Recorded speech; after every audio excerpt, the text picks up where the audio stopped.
Hello YouTube! I am Pinstar, and this is Stellaris. Getting started, sneak peek, press build preview, whatever you want to call it. So my good friends at Paradox Interactive gave me an early press build of this game, and I've been playing it feverishly since the moment they gave it to me. Trying to learn the game, explore the game, enjoy the game, and yes, I'm enjoying the game. But I am sure you guys are all chomping at the bit here, looking for details, information, and whatnot, so I'm gonna give it to you.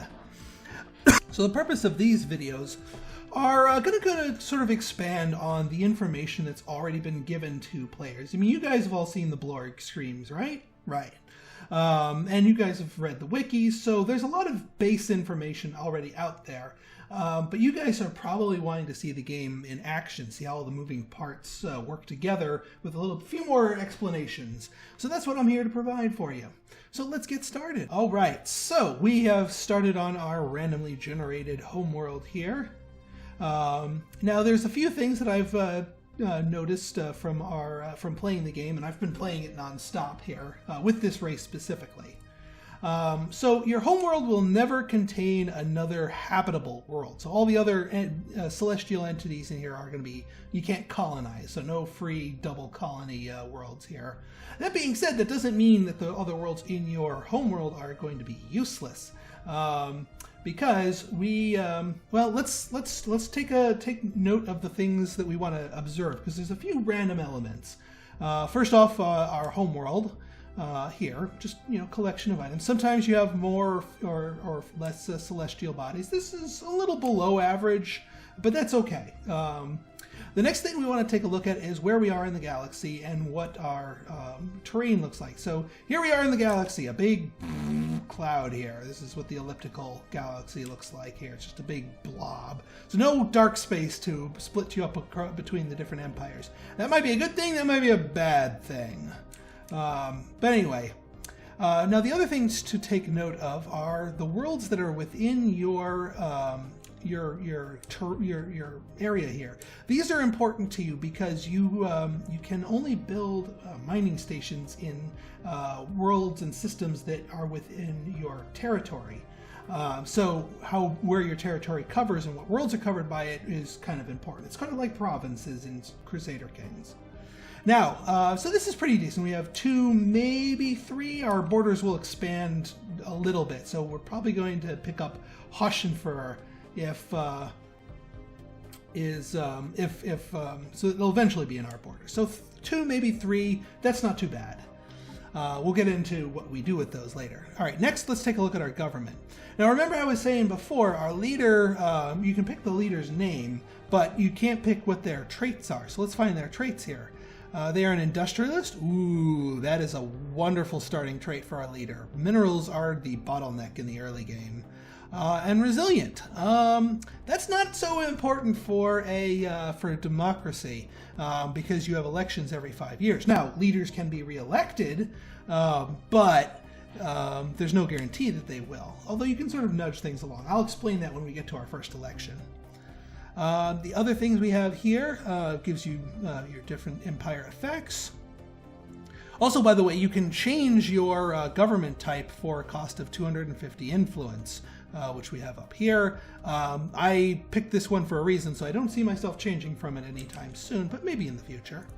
Got our budget panel that tells you your income and expenditure of energy credits. Now, very important thing to note here about energy credits. In a lot of 4X games, feature rush buying. If you have a lot of money or whatever that game's equivalent of money is, you can rush buy a thing of production and basically finish something in one turn rather than wait for it by spending money instead of waiting for production. The energy credits here cannot be used for rush buying. There is no rush buying that I've seen. And that's a good thing. That's a really good thing. What the energy credits does is it basically makes it so that everything else in your empire can run. So energy credits, as they are right now, if we have 50 or if we have 2,050, that's of the same consequence. We're, our empire's still running, but God help you if you run short of those. So it is a limiting factor. Next we have our policies here. I'll get into these a little bit more, but these are sort of what you can and can't do, and changing them is a possibility, but it's limited by your ethics. So for example, we are individualist, and individualists hate slavery. They hate it. So right now it's prohibited by default, and our population will not allow us to make it allowed unless we change our primary ethics. Now the other things we can do here is we can issue empire-wide edicts, and I actually like one of these to start things off with. These basically have a monthly cost, so we're getting 3 influence a month.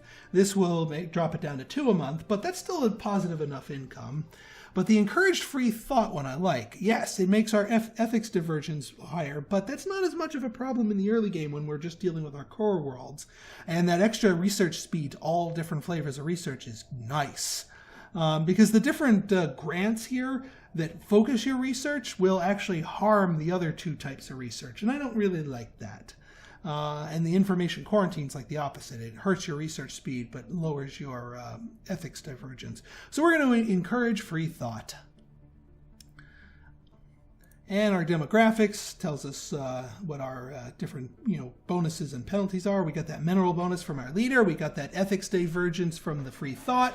And as we get techs and other things and traits going on, we will continue on there. Now, I'm sure you guys want to see some action, so let's get into some action here. First things first, we're going to take our science ship and we are going to tell it to survey the whole system, because in order to see if there are planets, or if there are resources that you can build mining stations on, you need to survey them first. So that's what we're going to be doing. Now the other thing we want to do is we want to dive into our planet here. Let's take a look at our governor that we got for free. Hydroponic farm and food plus 10. So he is a farmer, gives us bonuses to that. That's a really good starting trait for our governor. Now, one of the things I want to point out here, he is a level 3 leader. Normally, you don't start with level 3 leaders. The fact that he's level 3, never mind his traits, he gives us, per level, you get 2% happiness, 5% construction time, and 6% clear blocker time reduction per level. So he's already got 3 of those under his belt in addition to his trait. The reason why he starts out as level 3, in fact all of my leaders are level 3, which I will show you, is because of the perks. The talented perk starts your leaders at +1 level, and the indirect democracy, which is our government, also starts your leader at +1. Those stack. So every leader I get will instantly be level 3, and they can go up to 5. So that's not bad at all. Right then, so let us okay, so on our planet here, we want to take a look at our surface. Now the way this all works is you've got the squares where your guys are sitting are your pops, and they're working these tiles. So tiles can produce resources naturally, but they can also have that enhanced or replaced based on the building. So these tiles all have buildings on them, so they're producing more than just the base here. This tile has natural 1 food, but we could improve that. Why don't we? Let's build a hydroponic farm. Now, if you build a building that matches the resource that's on the tile, it will add together. So if we built this hydroponic farms, this tile, once it's done, will start producing 3. Now, that doesn't stop us from, say, producing a power plant and getting the 3 power out of it. The problem is it will stomp on the 1 food. So we would lose this natural 1 food in the tile in our bid to get that power plant. So you want to keep in mind the different trade-offs here. So we're going to make that hydroponic farm. And this guy's right here, minerals 2. Yeah, that's a good tile right there. So let's get that mining network, and that'll make that 4. Excellent. Now, the last thing we need to do before we unpause here is set our 3 research types. So there are 3 categories of research, and each research has its own resource that goes to it. So you can be producing more of one research and have, say, engineering research go faster than the others. That's not evenly split between the 3, even though you start out with things evenly split. Now, the way technologies work here is you essentially have a deck. Think of a deck of cards, but instead of normal playing cards, they're all technologies. And every time it's time to pick a tech, you draw 3 cards, and you have to pick one of them, and those are the 3 you can pick. Now, what cards you get, the deck is kind of stacked based on your empire's ethics, based on the traits of the scientists. Speaking of, let's take a look at our traits here. Maniacal. Maniacal is sort of like the mad scientist. They can get some weird techs there. And oh my god, 2 sparks of genius. These are good. It's plus 10 research speed to all categories. This is categorically better than most of the specialty types. So yeah, double spark of genius. I got lucky here. All right, so what are we going to do here? Well, remember I was saying that power is kind of important? Well, the Power Hub 1 not only produces power by itself, but it also gives you a planet-wide bonus to the amount of energy it produces. That's really pretty important. So we're going to make sure we get that, because once you choose a card, the other 2 go away. You'll probably see them again, but there's no guarantee that the next tech draw that you get will show those cards. So we're going to take, you want to take the ones that you really want to make sure you have. Now, in society, New World's Protocol, this one, in every game that I've started in this one is always available as your first tech draw in that, just because it's so important. So rather than risk not getting it back again next time, I will take that. Yeah, there's no chance of randomly getting screwed out of being able to colonize places because you never drew the colony ship tech. So yeah, you'll be able to expand. Now granted, expanding the moment you finish researching this tech, maybe not so much, because expanding colonies is an expensive affair, as I will show you. Lastly, we have engineering. What do we got here? Ooh, mining network 2. This improves our mineral production here. Yeah, I think I'm going to go with that, because boosting both your power and your minerals early game will help your empire grow its economy. This one will boost our power, this one will boost our minerals, all things happy. Right then, let's unpause. Now I tend to like to play on the fast speed here. So our science ship is going to go around and see if there are any goodies. There are goodies on this. Now, deciding what buildings to build with your construction ship. First off, basically, those tiles on here, these 2 mineral tiles, this is the same as this. So this is basically getting a whole new tile out of a planet, except you don't need a population unit to work it. You just get the resources. The trade-off here is it's much more expensive to build a planetary orbital station, both in terms of initial resources. It takes what?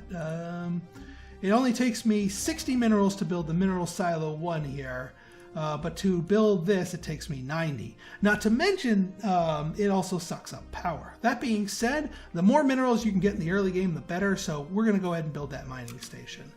That's the only type of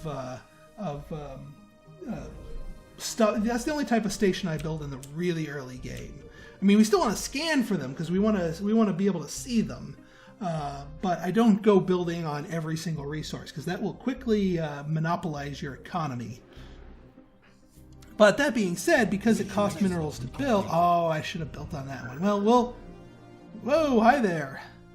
All right, so whenever you encounter aliens, and that doesn't necessarily mean enemy empires. We didn't just get visited by an enemy empire.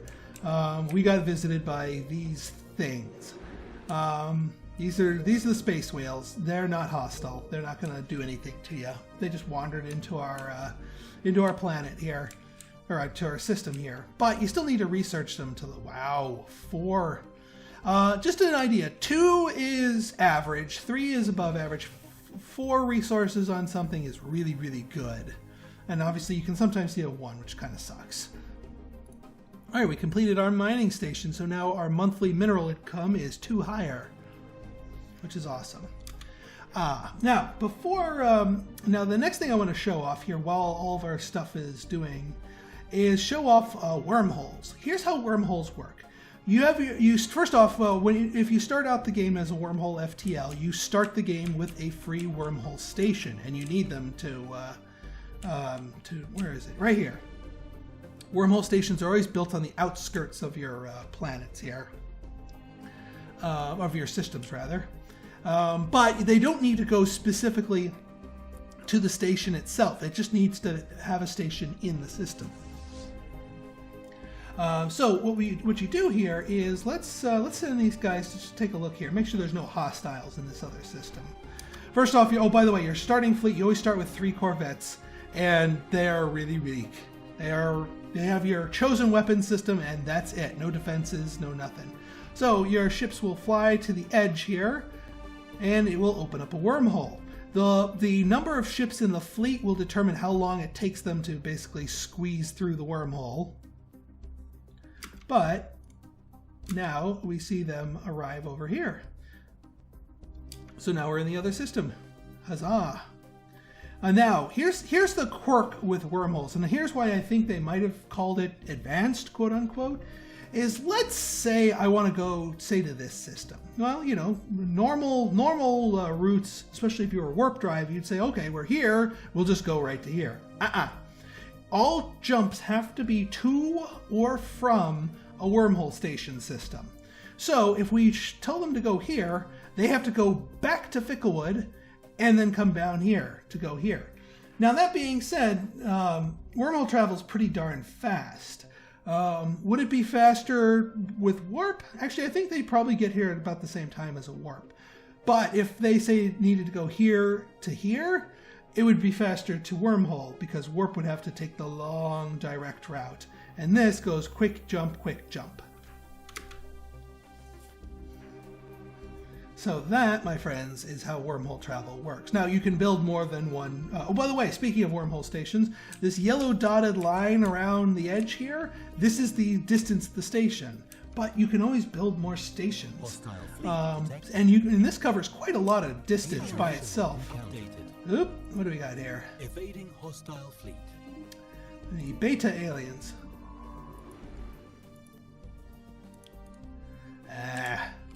Now these, I think these are the space amoebas. They'll show up. They're technically hostile, but they don't attack you unless you attack them. And he'll soon leave. But unfortunately, it spooks your guys. See, he's about to pop out. There he goes. All right, so back to normal.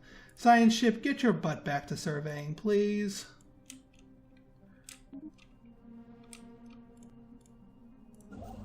Oh, only one planet left anyway. And our construction ship. You know what? I'm gonna build on this 3 for. I wasn't gonna go too crazy, and I might build on the 4 energy credit planet there, just because of the value for it. I mean, just crazy amounts of value. And this, sort of acts as a supplement. All right, now here's a little technique that I discovered that I think that I'm going to share with you guys. A little early game strategy tip. First off, you can queue up actions for your fleets and whatnot by holding the shift key and choosing your next destination or whatever action you want to. What I like to do, especially as a wormhole civ, is I like to visit all of the systems within my range here with my starter fleet. Now, just visiting them, obviously, we're not scouting them. We're not getting all the nitty-gritty details. But what it tells me is 2 very important things. One, what planet types are there, because you can see what type of planet each planet is just by glancing at it. You don't need to scan it. And 2, which systems have hostile aliens sitting in them. So what we're going to do is we're just going to go visit everyone. So we're going to go here. And again, it doesn't really matter, which order, because they always have to use the wormhole station as sort of a hub. Oh, that's outside the range.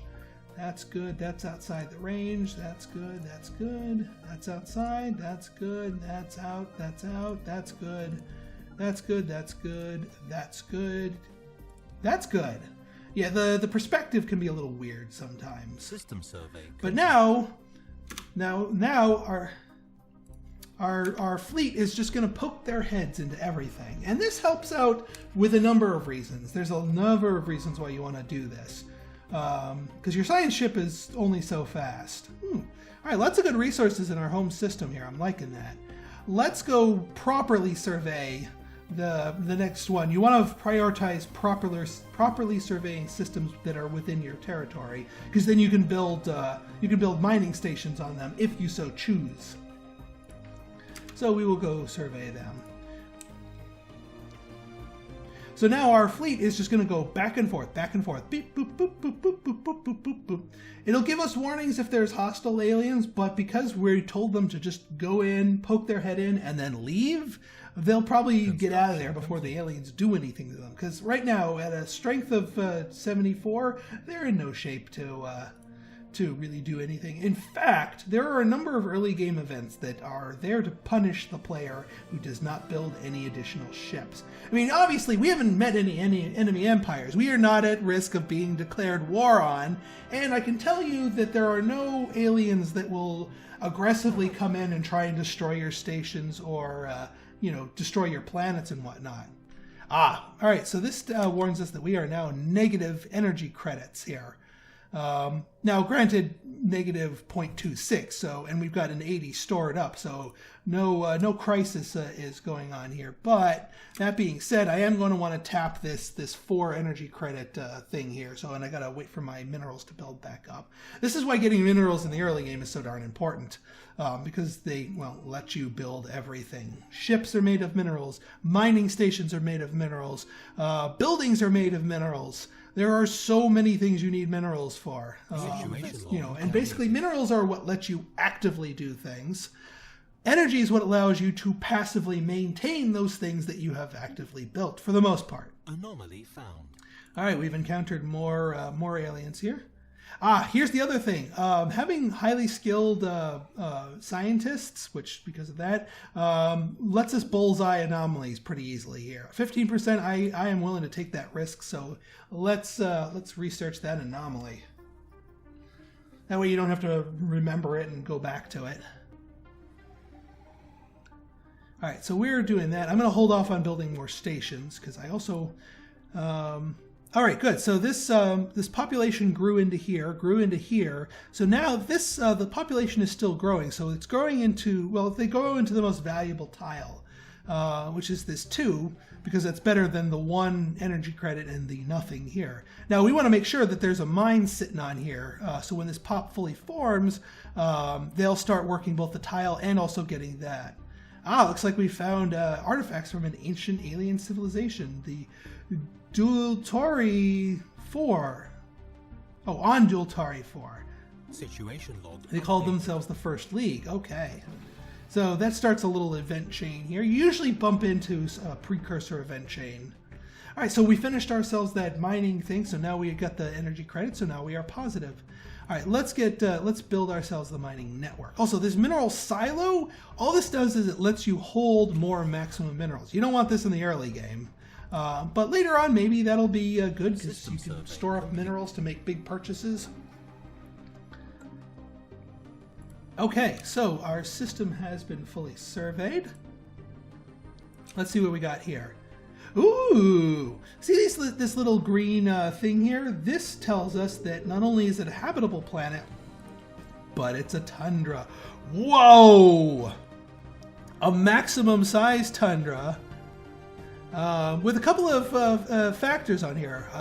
High gravity means buildings cost more to build here. And titanic life. Society output. Nice!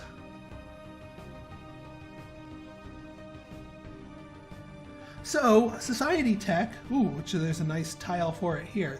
This is a really freaking good planet. Like, there's only 4 blockers. And there's plenty of food. This is like an ideal world. Wow, the RNG is being very kind to me right now. but let us continue exploring, or rather surveying. So yeah, we'll definitely want to prioritize getting our colony ship here. But it takes a while because it's a 360 point tech as opposed to the 240 point tech. So that's how many points you need to accumulate in order to, well, research it. So there's no real randomness. Once you've picked what tech card you want, that's the tech you're going to get once you've researched enough points into it. Right then. All right, energy credits are good. Minerals are doing good. Let's... The Delta aliens, excellent. Well, speaking of hostile forces, let's go to my spaceport here, and we're going to build some extra forces here just to beef up the fleet, to hold off any kind of catastrophe from early game events. Because if you just leave yourself at these 3 ships here, you're not going to have a good time. Now, as far as I've seen, it's never hit you with those events so fast that you just literally haven't been able to build the ships. And the events are more annoying than deadly, but if you get crippled in the early game, then that has a big knock-on effect. All right, we finished our 1 ship here. Let's queue up another. It won't tell you construction complete with every single ship. If I queued up, say 10 ships, it would tell me construction complete once it finished all 10 of them. And it also looks like we finished our building here.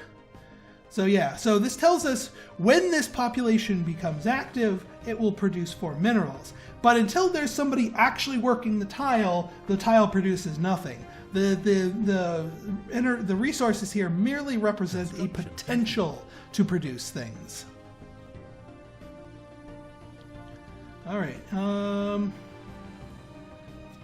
going to let my original fleet do its thing here. We'll merge the 2 fleets together.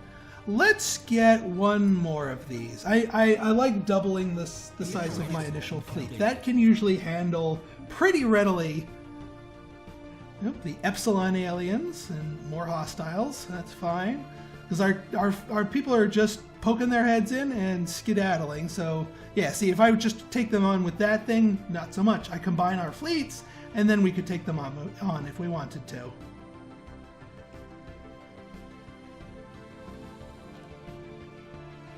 And yes, this game auto-saves. I've never had it crash on me, by the way, so it is incredibly stable. The only bug I've run into is like a text one, and it wasn't even like a game-breaking thing. But yeah, autosave's awesome. Alright, so we've got our bigger fleet here. Our force limit is up to 12, but that's going a little overboard. For now. Obviously. Okay, so let's see what we have in this system. We've got some engineering tech here. Oh, and another tundra world. What's the surface look like? See, this is a smaller world. No special traits to it. And a few more blockers, actually. But not bad. Not bad at all. And yeah, just some mineral resources and the engineering resources. So not too shabby. All right, let's go survey this one. As it may be in our borders in the near future. Especially if we colonize this planet down here.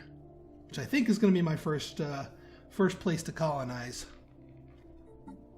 Also, you might be saying, hey, Pinstar, it keeps giving you these research projects. Why don't you do them? Here's the problem. When you do a research project, it pauses your society research. Basically, what I like to do is I like to explore all of the worlds and meet every type of unknown alien and then research them all at the same time. Because they can actually tick down concurrently, I've noticed. I don't know if that's a bug or not. I don't think so. But that way you have the least amount of pause time on your society research to research these aliens, and then you can learn what everybody is in one fell swoop. And so once they're done, that ensures that we have bumped into every alien creature in our reach. Okay, it looks like our first fleet is done. So we will tell them to come back home to Ficklewood. to our homeworld of Clarion. Plus 100 nerd cred if you get the reference of where the name Clarion comes from. Alright, so now we have encountered every single alien out there. So now we can just kick on all of these researches, and they all tick down at the same time. And actually, it doesn't matter how many society research points you're producing. We could be producing 500 points, and it would still take 180 days here. These are flat amounts. See, they're all ticking down at the same rate. So that way we get them all done at the same time. And then we can go back to researching our colony ship. All right, get these two. We will tell them to merge into one fleet, and now we have a fleet. Now, here's something else actually, what we're going to do in our next episode here is we're going to, take a peek at all the different planets that our ships have visited. We see there's hostiles in a couple of them here, so, but only 2 of them. That's not bad. And now we have a fleet that can handle at least one of them. I didn't catch what the aliens were in the Maelstrom, but generally stronger aliens live around there. So in our next episode, we will continue scanning so we can make strategically informed decisions. So if you like this episode and you want to see more like it, go ahead and hit that like button, hit that subscribe button, and leave me a comment. Good, bad, or indifferent. Your feedback is always welcome. So until next time, this has been Pinstar signing out. See ya.